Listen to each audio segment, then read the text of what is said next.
Assalamu alaikum ladies and gentlemen. So today I will show you how to use text to speech of TikTok function or feature.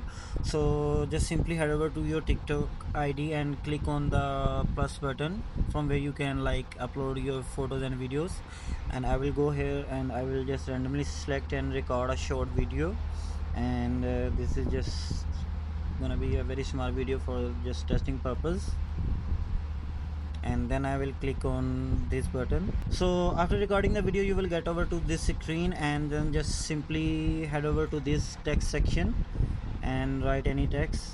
This is a testing voice over video from TikTok or whatever you want, and then just simply click on it and you will see a function text to speech.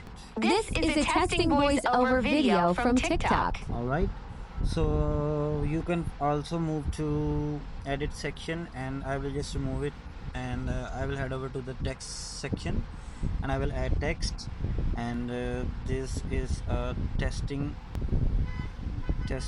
voice, and I will click on it, and here you can see the text to speech. This is a testing voice. Alright, so thank you for watching. Goodbye.